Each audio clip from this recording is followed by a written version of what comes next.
ময়মনসিংহের হালুয়াঘাট উপজেলার উলামা দলের সদস্যদের নিয়ে তারা উমর ফিশারিতে মিটিং করেন ময়মনসিংহ এক আসনের বিএনপির মনোনয়ন প্রত্যাশী আল্লাহ সালমান মরুবেল।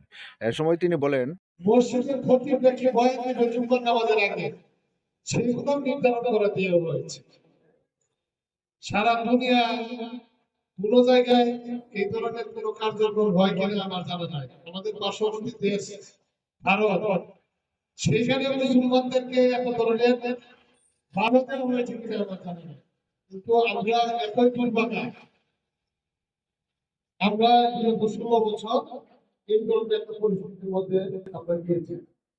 আজকে আপনারা যারা এখানে উপস্থিত হয়েছেন, অনেকে কিন্তু সমাজের নেতৃত্বে কিন্তু আপনারা শীর্ষ পর্যায়ে। আপনারা দেখবেন আমাদের দেশের একটা কালচার হয়েছে, যারা সমাজের নেতৃত্ব দেয় আমরা তাদের সাথে কুশলাদি বিনিময় করি, তাদেরকে নিয়ে চাচা খাই, তাদেরকে নিয়ে আমরা বিভিন্ন গল্প সল্প করি।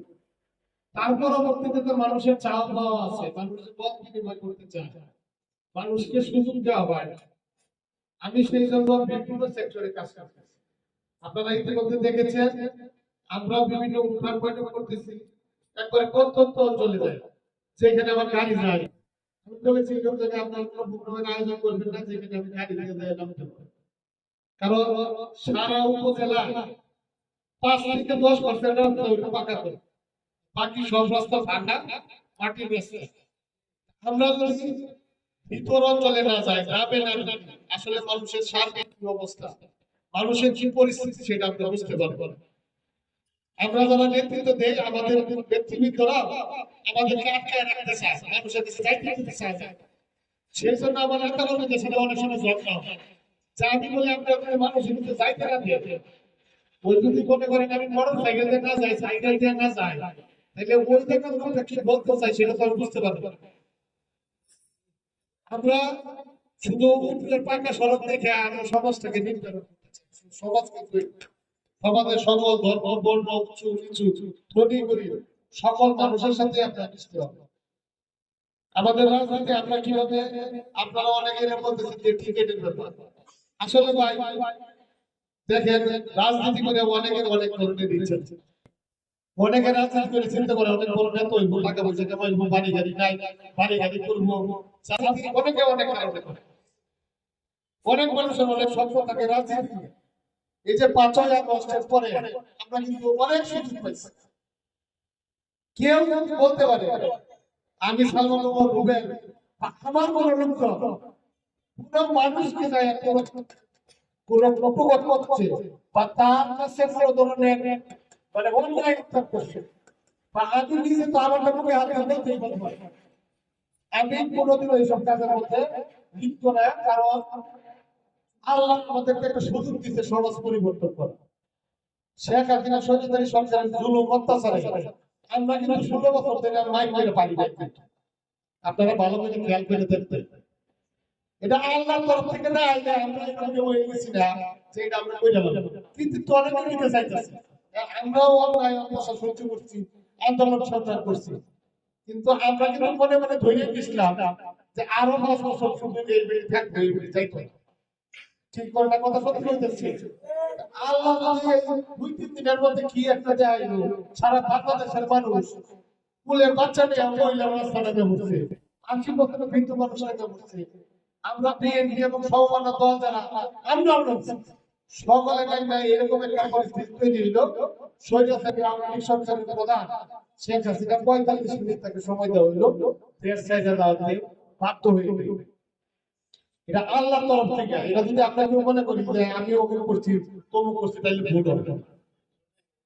এই জিনিসটা কেন করা হয়েছে? মানুষ, সারা বাংলাদেশের মানুষ তাদের উপরে বিরক্ত হয়ে গেছে। আমরা যারা বিএনপি করি, আমরা যারা বিএনপি কর্মী সমর্থক, আমাদেরকে মানুষ কেন ভালোবাসে, মানুষ কেন তাদের আস্থা আছে? আওয়ামী লীগ আর বিএনপি এক জিনিস না। এটাকে বলে যে মন্ত্র নেই বিরোধী, এটা জীবনেও না। আপনারা খেয়াল করবেন, জিয়া রহমান বিক্রি করে, জিয়া রহমান বাড়িতে পাওয়া গেছিল ভাঙ্গা সুটকেস। তারেক রহমানকে আমি লন্ডন নিতে যাই, ওনার সাথে যে সময় দেখা করতে গেছি, উনি ওনার কষ্ট জীবনযাপন করে।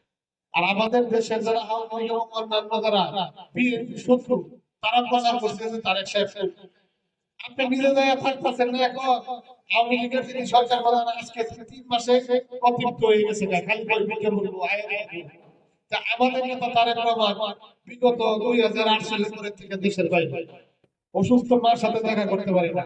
ভাই মৃত্যুবরণ করতে উনি আসতে পারছেন না। আমরা যারা বিদেশ যাই আমরা কিন্তু 1 সপ্তাহ ভালো লাগে 8 দিন 9 দিন এই না একেবারে সুস্থ পরিস্থিতি বাদ পায় সেটাতে বাদ পায় এটি কিন্তু মাথার মধ্যে ঢুকতে থাকে তো আমার বিদেশের ফল ফুল এতে কিন্তু আর ভালো লাগে না।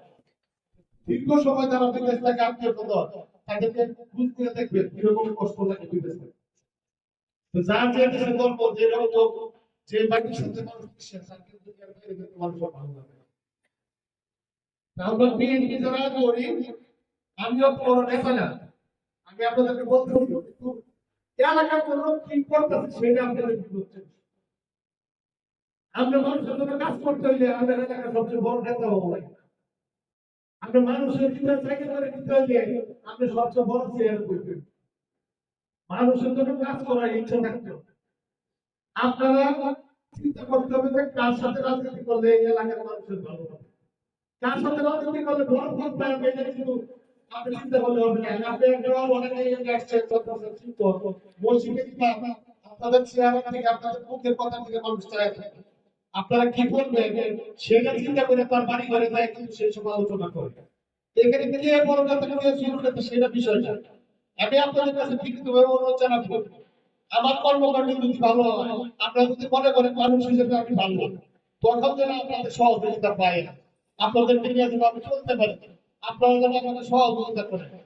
একটা বড় পদ পাইলে কি মানুষ আপনাকে সম্মান করে সেটা কিন্তু বড় পদ বাংলাদেশে কেউ আছে না কি তার কিরকম সম্মান মানুষের দিকে দুধ খাবারটা খাইতে পারছে না। আল্লাহ যদি কপালে না রাখে রিজিক না রাখে এই রিজিক তোকে খাইতে পারবে না, চলে যাইতে হইছে ভালো করেছি। আপনারা আজকে আসছেন আজকে আমি অনেকদিন বুঝতেছি না আমাদের আপনাদের টাইম বক্তব্য দিতে করবো না। আপনারা আমাদের পরামর্শ আমি তো মানুষের জন্য কাজ করতেছি কিভাবে আরো ভালো কাজ করতে পারি, কিভাবে মানুষের জন্য উপকার করতে পারি অর্থ সম্পদ আমরা আমার বলবো আল্লাহ আমাদের যথেষ্ট দিয়েছে আমি ভালো আছি ভালো করতে পারি মানুষের জন্য কাজ করার জন্য এসেছি। এর থেকে নিয়ে গাড়ি কিনবা, এর থেকে নিয়ে বাড়ি বানাইবা, এর থেকে নিয়ে টিয়া পয়সা নিয়ে ফুলা মানুষের দিতেছে বড় দেয়া করাইবা, এইসব চিন্তা ভাবনা করার জন্য রাজনীতি করতে আসছে না। একটা ছোট্ট জিনিস খালি হিসাব করে দেখবে 5,000 করে মানুষের চোখের অপারেশন করে দিয়েছে, একটা অপারেশন করলে কত কোটি টাকা লাগে। আমি কি জানি বলা মানে বড় করে দিব, আমি কি জানি আমি ইলেকশন চালাইতে পারবো, যদি আমার ইলেকশনে না দাঁড়াতে পারি দল পরিবর্তন না দেয় তাইলে আমার কি টাকা খরচ হইব না। আরো যে মানুষে 10,000 করে মানুষের কম্বল দিচ্ছে, আমরা দেশের অনেক তারা কম্বল করে বিক্রি করে এরকম অনেক করে খুঁজলে পাওয়া যাবে তারা সরকারি কম্বল বিক্রি করতে বিভিন্ন জায়গায় কম্বল ফুটাচ্ছে এক কথা মিথ্যা কথা কই 10,000 করে মানুষের কম্বল দিচ্ছে শত শত মানুষের ঘুমিয়ে দিচ্ছে। আমার কথা হলো আমাদের কর্মকাণ্ডটা আরো কিভাবে ভালোভাবে আগায় নিয়ে দেখতে পারি আপনারা সমাজে অনেক ভালো ভূমিকা রাখেন। আপনারা অনেকে মাদ্রাসার শিক্ষক মসজিদের প্রতি মসজিদে ইমাম, হ্যাঁ মাদ্রাসার মুতাবিক আপনারা সমাজে অনেক ভালো ভূমিকা রাখেন। আজকে আমরা দেখবেন শুধু এখানে আসার জন্য এই কারণে আমরা কি করছি আমরা চেষ্টা করতেছি একটা ভালো সম্পর্ক তৈরি করা এবং আপনাদের সহযোগিতা চাওয়া আপনাদের পরামর্শ দেওয়া। আপনারা সমাজের প্রত্যেক জায়গায় বিচরণ করেন আপনাদের সুস্পষ্ট বিচরণ রাখেন শুধুমাত্র আপনার একজন মানুষ হিসেবে আপনার সমাজে আরো অনেক কর্মকাণ্ড আছে। আপনি যে যে কাজ করতেছেন সমাজে আপনি অনেক গুরুত্বপূর্ণ ভূমিকা রাখতে পারবেন। এখানে বড় নেতা বড় মানুষ হওয়ার কোনো প্রয়োজন নেই। আপনি যদি ভালো মানুষ হন আপনি যদি ভালো কাজ করেন সমাজে আপনার জায়গা তৈরি করে দিবে, মানুষ যদি আপনার চেয়ার তৈরি করে দিবে আপনার চেয়ার করে টানতে বসে তৈরি করবে। রাজনীতিটা এরকম যাচ্ছে আমাদের দলের যিনি দায়িত্বে আছেন আমাদের দলের প্রধান মানবতার নায়ক জনাব তারেক রহমান উনি কিন্তু কর্মের মাধ্যমে আজকে দলের ভারপ্রাপ্ত চেয়ারম্যান হয়েছে। উনি কিন্তু পুরো সময় ওই খালেদা জিয়ার ছেলে জিয়া রহমানের ছেলে এই হিসেবে পদে বসে সেরকম সারা সারা দেশে এবং দেশের বাইরে যে পরিবার কর্মকাণ্ড করছে এই দেশের বাইরে থেকে উনি কিন্তু ওনার অবস্থানটা উনি নিজে তৈরি করেছেন। হ্যাঁ ওনার আব্বা শহীদ রাষ্ট্রপতি জিয়া রহমান এটা বাংলাদেশে এই ধরনের রাষ্ট্রপতি আর হবে কিনা এটা আমরা জানি না। উনি এরকম একজন মহান ব্যক্তির ছেলে, মহান ব্যক্তির ছেলে হলে কিন্তু অনেক অনেক ধরনের জ্বালা যন্ত্রণা আছে। আমার আপনাদের বড় রাজনীতিবিদ হইতো, আবার অনেক ধরনের জ্বালা যন্ত্রণা পাওয়া যায়। বলতে হবে না আপনার আব্বা বেঁচে ভালো আছে, এটা করছে সেটা করছে। তার দেখেন তার আব্বা ছেলে প্রধান ছিলেন, তার আব্বা দেশের রাষ্ট্রপতি ছিলেন, তার আব্বা আমাদের প্রধানমন্ত্রী। এরকম একটা পরিবারের ছেলে হওয়াতে তার অনেক ধরনের সমস্যার সম্মুখীন হইতে হয়, অনেক কিছুর সাথে তার তুলনা করতে হয়। তারপরেও তারেক রহমান তিনি একাগ্র চিন্তে বহু কষ্ট করছেন বাংলাদেশের গণতন্ত্র ফিরিয়ে আনার জন্য, বিএনপিকে পুনর্গঠিত করার জন্য, বাংলাদেশের প্রত্যেকটা প্রান্তরে উনি কাজ করে যাচ্ছেন। তারই একজন কর্মী হিসেবে আমি সালমান বলবেন আল্লাহর কাজ করছি। আপনাদের সাথে কাজ করার জন্য আমাকে সুযোগ দিয়ে, আপনারা আমাকে ভালো ভালো পরামর্শ দিয়ে আমরা যেন সমাজের উন্নয়নে, মানুষের উন্নয়নে এবং ইসলামিক যে চিন্তাটা, ধর্মীয় যে চিন্তাটা, সেটা যাতে মানুষের মধ্যে আরো আরো প্রচার প্রসার করতে পারি, সেই আশাবাদ ব্যক্ত করি। উপস্থিত সকলকে আমরা আরো ভালো ভবিষ্যতে বসার যে আশাকে আমরা বক্তব্য এখানে শেষ করছি। আর পাশাপাশি আমাদের দলের প্রধান দেশনেত্রী সাবেক খালেদা জিয়া অসুস্থ, আমরা সকলে তার জন্য দোয়া করবো।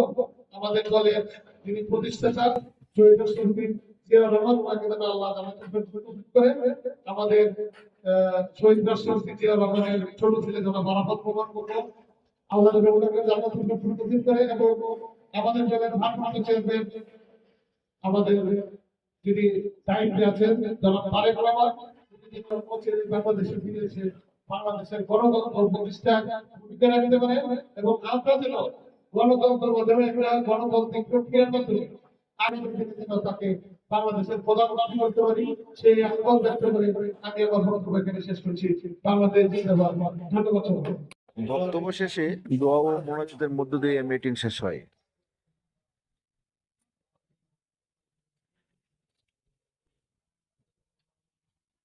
محمد وآله وصحبه آمين.